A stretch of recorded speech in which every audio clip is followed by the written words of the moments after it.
बाबा जी, जिसने भी मुझे पार्टी से निकाला और जिसने मुझे इस्तेमाल किया है, इन सब से ओहदे छीन ले। आमीन। राजा साहब क्या करते हैं आप? फरीद साहब, ये आपके दानिश्वरों ने बताया कि इधर रूहें रहती हैं, मैंने कहा जरा दुआ ही कर ले। राजा साहब, ये कहाँ आप किन चक्करों में पड़ गए? वोट की ताकत से आप असेंबलियों में आते हैं, ये कहाँ आप इनकी बातों में आ गए?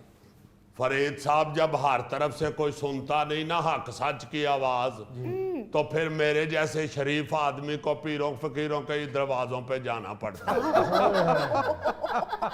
राजा साहब, कौन आपकी बात नहीं सुन रहा है? नहीं, आपकी बड़ी मेहरबानी है कि आपने हक सच की आवाज बुलंद करने के लिए मुझे अपने प्रोग्राम में बुलाया है। फरीद साहब, आपसे तो और भी बहुत से चैनलों पे मुलाकात होती रही है, ये समझते होंगे कि शायद मेरी आपसे आज पहली मुलाकात है। ऐसी बात नहीं है, अल्लाह के फजल से राजा रियाज ने घाट घाट का एंकर पिया हुआ। घाट हमारे एंकर कुर्सी पे बैठे हुए, कोई गिलास में नहीं बैठे हुए। नहीं, बड़ी मुलाकात है फरीद साहब के साथ। बड़ी मेहरबानी फरीद साहब, आपने बुलाया है और मुझे अपने ख्यालात के इजहार का मौका दिया है। सबसे पहले मैं उन लोगों से कहना चाहता हूं जो मुझे अपोजिशन लीडर के ओहदे से हटाना चाहते हैं कि अल्लाह के फजल से मैंने बहुत ओहदे छोड़े हुए हैं। मेरे लिए ओहदा कोई मान ही नहीं रखता। आप यकीन माने, मैं अपने महल्ले की अल फतह फुटबॉल क्लब का 6 साल प्रेसिडेंट रहा हूं। छोटी सी लड़ाई हुई है उधर, उन्होंने कहा कि राजा साहब प्रेसिडेंट ही नवा फुटबॉल लेके दिया करेगा। मैंने कहा देखे, मैंने 6 साल नवा फुटबॉल लेके आप लोगों को दिया है। अगर आप कहते हैं कि ओहदा छोड़ दो तो मैं छोड़ देता हूं। मेरे लिए ओहदे कोई मान ही नहीं रखते। तो राजा साहब, आप छोड़ क्यों नहीं देते हैं? आपके अपोजिशन लीडर के ऊपर 2 पटिशनें दायर हो गई हैं कि आप जो है वो अपोजिशन लीडर है ही नहीं, आप नहीं रह सकते इसमें। फरीद साहब, छोड़ देंगे अल्लाह के फजल से। छोड़ने का तो मुझे इतना तजर्बा है, आप यकीन माने, मैं तो छोटा सा था तो बड़ी बड़ी चीजें छोड़ देता था। मुझे तो जब भी किसी ने बोतल पीने के लिए दी है तो मैंने आखिरी 3 घूंट छोड़े हैं।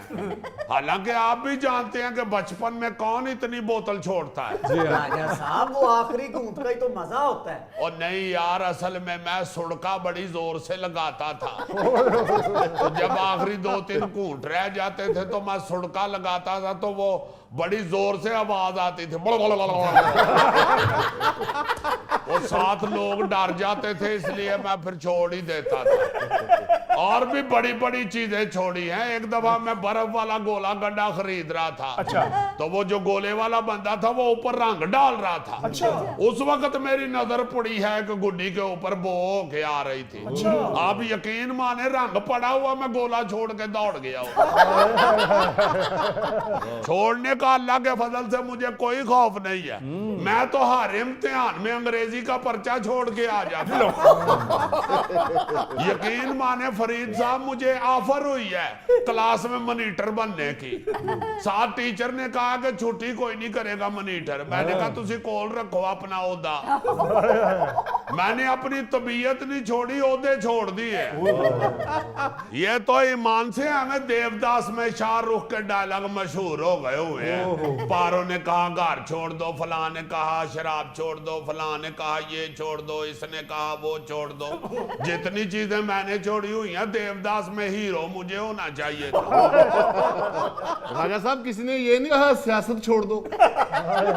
देखे, सियासत मेरा ओढ़ना बछोना है। मैं आवाम की खिदमत के लिए सियासत करता हूँ। मैं अल्लाह के फजल से कोई अपने रोटी पानी कमाने के लिए सियासत नहीं करता। बहुत अच्छा। वो अल्लाह ने मुझे बड़ा दिया हुआ है। जी, जी। मैं तो लोगों की खिदमत के लिए सियासत करता हूँ फरीद साहब। नहीं, हमें पता है जिस तरीके से आप अपने छोड़ने की दास्तान बयान कर रहे हैं, आप बहुत बड़े छोड़ू हैं।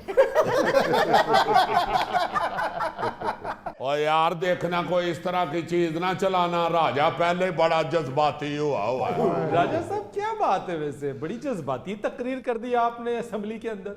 पछता तो नहीं रहे कहीं अपने फैसले पे? नहीं फरीद साहब, ऐसी कोई बात नहीं। जज्बात तो वैसे ही मेरी तकरीर में आते हैं। मुझे तो अपने हल्के में शहनशाह जज्बात भी कहते हैं। बिल्कुल, मैं जानता हूँ राजा साहब। फिल्म स्टार अलाउद्दीन के बाद मेरे अंदर ही तो जज्बात पाए जाते हैं। पछताने वाली कोई बात नहीं है, मैं वैसे ही इनको आईना दिखाना चाह रहा था। ये ख्वाजा साद रफीक और राना तनवीर वगैरह उधर बैठे हुए थे, इन लोगों ने उस वक्त मुझे चुक चुका के बड़ा कहा था, राजा ले दे गया है, तुमने इस वक्त जिस शख्स के खिलाफ खड़े स्टैंड लिया है, कमाल कर दिया तुमने, तुम्हारा नाम सुनहरी हरूफ में लिखा जाएगा। और सुनहरी की कोई कंध ते भी नहीं लिखंडे है।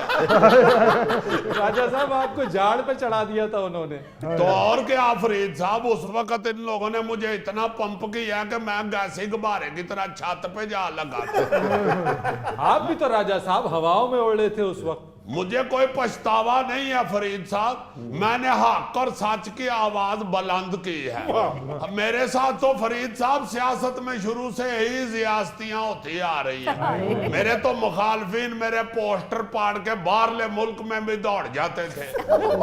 जब वापस आते थे तो इलेक्शनों में मैं उनको गले लगा लेता था। मैं कभी दिल में रखने वाला बंदा नहीं हूँ, मगर मैं वो हर उस शख्स की मुखालफत करूंगा जो मेरे मुल्क के अंदर कोई फितना बन के आगे आएगा। बहुत अच्छा। मैं उसके रास्ते में खड़ा हूंगा। राजा रियाज हमेशा हक और सच की आवाज बुलंद करने के लिए खड़ा हुआ है। मैं जानता हूँ राजा साहब, मैं फैसलाबाद का हूँ, आपने इस चक्कर में कई पार्टियां तब्दील की हैं।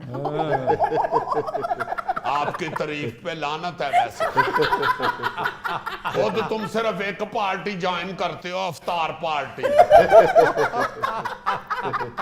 इस तरह की बात नहीं करते। राजा साहब- मुझे जिस पार्टी के अंदर भी अपने मुल्क के खिलाफ कोई चीज नजर आएगी मैं उसको फौरन छोड़ूंगा, और ऐसे ही छोड़ूंगा जैसे मैंने रंगाला गोला गड्ढा छोड़ा था। जी जी, ये तो हम जानते हैं राजा साहब, आप दिलेर आदमी हैं, लेकिन आजकल कुछ दुखी हुए हैं। और दुखी इसी बात से हूं ना फरीद साहब कि इन्होंने मुझे कहा डट जा राजा डट जा। जब राजा डट गया तो इनका वो पता ही नहीं चल रहा। ये मेरे डट जाने की वजह से फरीद साहब इनको हुकूमत मिली है। गवर्नमेंट में ये ऐसे ही नहीं आ गए, राजे की दलेरी की वजह से आए हैं। खुद अब देखें झंडे वाली गाड़ियों पे फिर रहे हैं और मुझे रक्शे वाला नहीं बैठा रहा। आप यकीन माने, कई तो जानबूझ के मेरे पास से गुजरते हुए मास्क ऊपर करके तो नीचे मारनी शुरू कर देते हैं। मुझे कोरोना से डरा देते हैं कि हमारे पास ना आए। इस तरह का रवैया इन्होंने किया कि ईमान से मुझे दुख हुआ है। इन लोगों ने देखे ये इनके साथ मैंने क्या किया है, इनके लिए मैंने स्टैंड लिया है। और ये जब इनको गवर्नमेंट मिल गई है तो ये देखे इन्होंने आंखें माथे पे रख ली है। कि राजा साहब, पीटीआई ये कहती है कि आप गुमराह नहीं हुए थे, आपने एक टिकट के एवज अपनी वफादारी को बेच दिया।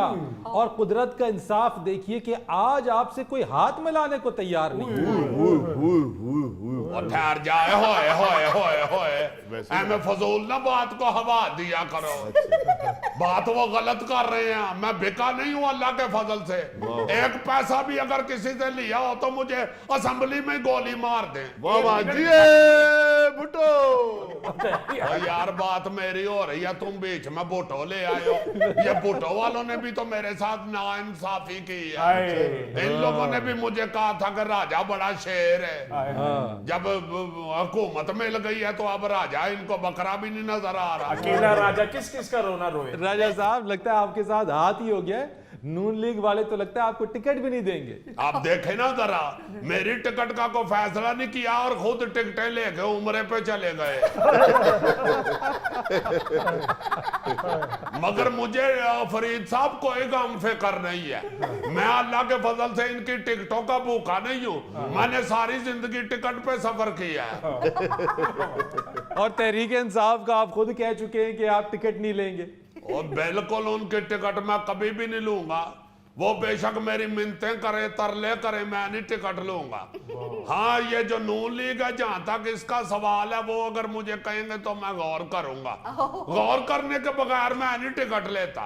एक दफा मैं फरीद साहब बगैर गौर किए टिकट लेके बैठ गया। जाना मैंने इस्लामाबाद था और मैं कराची पड़ गया।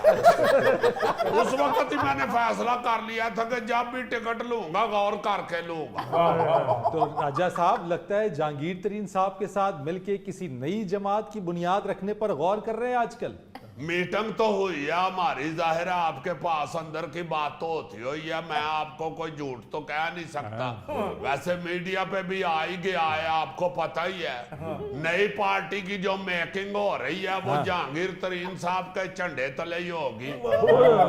जो भी वो कहेंगे, वो पहले भी हमारे दोस्त हैं, हम उनके साथ हैं, अब भी हम उनके साथ हैं। वो जैसे कहेंगे हम तो वैसे ही करेंगे। अब बस दुआ करें ये ना हो कि जहांगीर तरीन साहब भी ताकत पकड़ के मेरे साथ बदीद हो, क्योंकि जहांगीर तरीन साहब मेरे पास आखिरी चांस है, बाकी तो सारे बदीद हो ही चुके हैं और मुझे भी उनसे कोई उम्मीद नहीं और ना ही मेरी को ख्वाहिश है।